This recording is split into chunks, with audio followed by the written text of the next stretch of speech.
नमस्कार, मैं सपना मध्य और आप देख रहे हैं देश का दरबार न्यूज। आइए रुक करते हैं कुछ बड़ी खबरों की ओर। बिहार वैशाली पातेपुर से रंजीत कुमार की रिपोर्ट। पातेपुर के तिसियौता थाना क्षेत्र के तिसियौता गांव में दहेज लोभी ससुरालियों ने एक विवाहिता की हत्या कर शव को गायब कर दिया।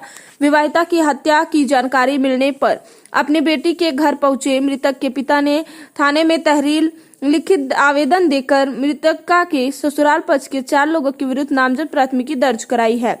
मृतका की मौत के बाद परिजनों में कोहराम मच गया है। इस संबंध में पटना जिले के साथ ही इस जानकारी मिलने पर सब वहां पहुंच गए और इस संबंध में जिले के पाटिल पुत्र थाना क्षेत्र के राजापुर मैनपुरा गांव निवासी दीनानाथ प्रसाद ने तिसियौता थाने में लिखित आवेदन देते हुए बताया कि उसकी पुत्री रिंकी देवी की शादी वर्ष 2008 में तिसियौता थाना क्षेत्र के तिसियौता गांव निवासी शिवजी दास के पुत्र वसुदास के साथ हिंदू रीति रिवाज से हुआ था। शादी के कुछ दिनों तक सब कुछ ठीक चल रहा था। लगभग 6 महीने बाद से रिंकी देवी के पति वसुदास, सास कुसुम, ननद प्रमिला देवी एवं उनका दूसरा पुत्र विजय कुमार तथा कुणाल द्वारा बार बार टीवी, अलमारी और नगद 50,000 रुपए की मांग करते हुए मारपीट एवं प्रताड़ित किया जाने लगा। ससुराल वालों द्वारा प्रताड़ित किए जाने की जानकारी मिलने पर कई बार स्थानीय लोगों को बुलाकर पंचायत भी कराई गई। इसके बावजूद भी कुछ दिन तक रुक कर उसके साथ मानसिक एवं शारीरिक रूप से प्रताड़ना जारी रहा, जिससे तंग आकर उसने अपनी पुत्री को एक LED टीवी एवं अलमारी खरीद कर दे दिया था। जिसके बाद उक्त आरोपियों ने इस घटना के 3 दिन पूर्व 50,000 रुपए की मांग को लेकर के उसके साथ मारपीट की घटना को अंजाम देने लगे, जिसकी जानकारी रिंकी देवी ने फोन करके अपने मायके वालों को दिया। मृतका के पिता ने बताया कि रविवार को शाम पुत्री के ससुराल वालों ने बागलगीर फोन द्वारा बताया कि जानकारी मिली है कि उसकी पुत्री रिंकी देवी को उसकी ननद प्रमिला देवी और दोनों पुत्रों के साथ मिलकर हत्या कर दिया गया है तथा शव को जलाने के लिए मोटरसाइकिल पर लाद कर ले गया है। जानकारी मिलने पर जब वे अपने सगे संबंधियों के साथ तिसियौता था गांव पहुंचे तो घर में उसकी पुत्री नहीं थी, वहीं घर के अन्य सदस्य फरार थे। उस मामले में उसने थाने में लिखित आवेदन देकर 4 लोगों पर पुत्री की हत्या कर शव को गायब करने का आरोप लगाते हुए प्राथमिकी दर्ज कराई है। आवेदन मिलने पर तिसियौता थाने की पुलिस मौके पर पहुंचकर मामले की जांच की। वहीं मृतका की पुत्री से भी घटना के संबंध में पूछताछ किया गया। हालांकि इस दौरान पुत्री से भी इस बारे में पूछताछ किया गया तो इस दौरान उसने पति वर्तमान में उड़ीसा में मजदूरी करने गया हुआ था। इस मामले में पुलिस प्राथमिकी कर कार्रवाई में जुट गई है। इस संबंध में थानाध्यक्ष प्रभुनाथ यादव ने बताया कि तिसियौता गांव में एक विवाहिता की हत्या किए जाने के संबंध में जानकारी मिली है। जानकारी मिलने पर मौके पर पहुंचकर मामले की जांच की गई। मृतका के पिता के बयान के आधार पर प्राथमिकी दर्ज की जा रही है।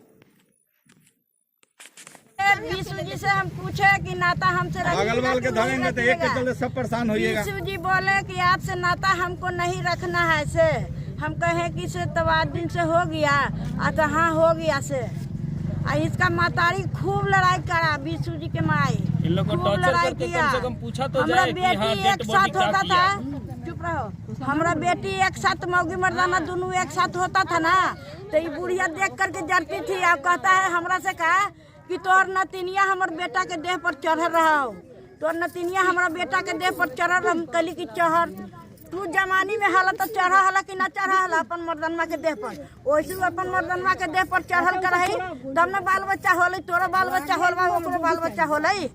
आए के भेलिए अपने मृतक के भेलिए जे मरलन? हम लड़की के नानी।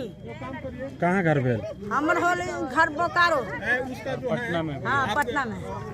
कि हमारा बाल बच्चा जीवित है या मृत है। हम इनके हस्बैंड को जो रिंकी देवी जो मृत इन लोग बता रहे हैं, आसपास के पड़ोस वाले सभी लोग बता रहे हैं कि वो मृत है, मगर अभी तक हमको डेड बॉडी का कोई किसी भी प्रकार का हमको डेड बॉडी नहीं मिला।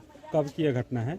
घटना ये कल 3 बजे का है, जिसमें हम 4-5 बजे हमारी छोटी भगनी फोन की थी यहाँ, तो उसकी बहन से बात हुआ तो बहन बोली रो के बोली कि दीदी हमको आज के बाद फोन नहीं करना।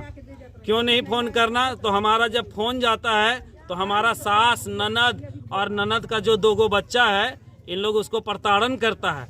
हमेशा मारपीट हमेशा उसको कला में रखता है। इसलिए बेटी बोली कि नहीं, एकदम मेरे पास तुम लोग नहीं फोन करना। और अभी से लेके करीबन 5-6 दिन पहले इनके हस्बैंड आए थे, रिंकी देवी के जो बीसू ताती हैं, वो आया था बीसू दास, और उसके बाद फिर झगड़ा किया।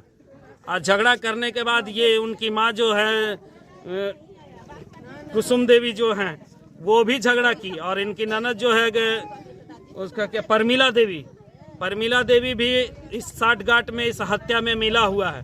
क्योंकि जब हमने बोला प्रशासन के आते हुए कि हमारा डेड बॉडी कम से कम हमारे आने तक रोक के रखा जाए, तो इन लोग रात में क्यों दाह संस्कार किया? इसमें जरूर किसी प्रकार का इसमें इन लोग का साजिश था, जो मिल के इन लोग हत्या किया है। क्या रात में ही प्रशासन को सूचना हाँ, दिए थे? और हमेशा हमारे जीजा के पास फोन जाया करता था कि आप 20,000 रुपया भेजवाइए, नहीं तो बेटी को यहाँ से लेके जाइए, 10,000 भेजवाइए, बेटी को लेके जाइए। इस तरह का हम लोग बह भरते थे, तब ही रखती थी। अभी देखिए ये बूढ़ी औरत बची हुई है और जवान आदमी चली गई और उसका ठंडा लग गया।